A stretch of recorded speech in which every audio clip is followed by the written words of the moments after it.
আমার বাসায় যখন এই রেসিপিটা হাতে মাখিয়ে করে নেই এতটাই মজা হয়ে থাকে যে গরম ভাতের সঙ্গে আর কোনো কিছুর প্রয়োজন হয় না। হাতে কম সময়ে এই রেসিপিটা করে নেওয়া যায়। আমি এখানে 5 পিস পাবদা মাছ নিয়েছি, পেঁয়াজ কুচি, কাঁচামরিচ, টমেটো কুচি নিয়েছি।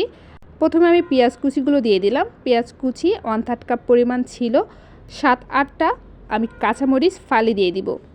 আর এখানে 2টা টমেটো কুচি করে রাখা ছিল, টমেটোগুলোও দিয়ে দিব। আর এই রান্নাতে টমেটো একটু বেশি হলেই ভালো লাগবে।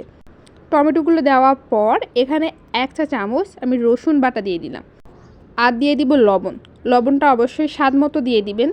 কাঁচামরিচ দিয়েছি, এই জন্য 1/4 চা চামচের একটু বেশি গুঁড়ামরিচ দিয়ে দিলাম। আপনারা যারা ঝাল খেতে পছন্দ করেন চাইলে ঝালের পরিমাণটা একটু বাড়ায় দিবেন। হলুদ দিয়ে দিলাম 1/2 চা চামচ, জিরা গুঁড়া দিয়ে দিব 1/2 চা চামচ। সব শেষে দিয়ে দিব তেল, তবে আমি সরিষার তেলটা ব্যবহার করতেছি। সরিষার তেলে রান্না করলে এর টেস্টটা কিন্তু দ্বিগুণ হয়ে যাবে। 1/4 কাপ পরিমাণ এখানে সরিষার তেল দিয়ে দিলাম।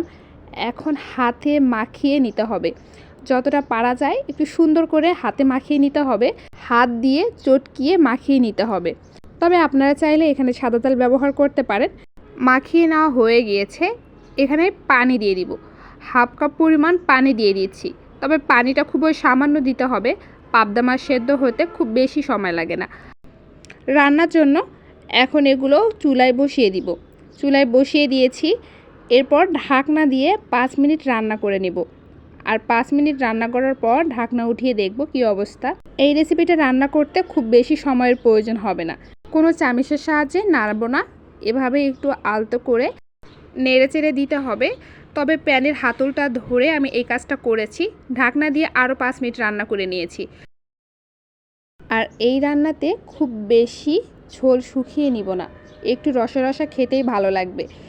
তো আবারও এভাবে নেড়ে চেড়ে দিচ্ছি।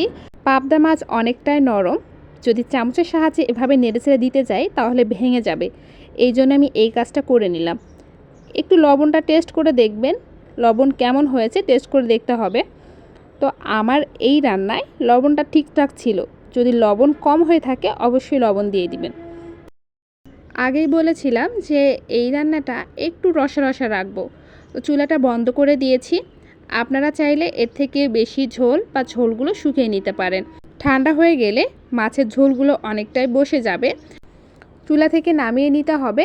আর ঠান্ডা হয়ে গেলে আপনারা গরম ভাতের সঙ্গে পরিবেশন করে খেতে পারবেন।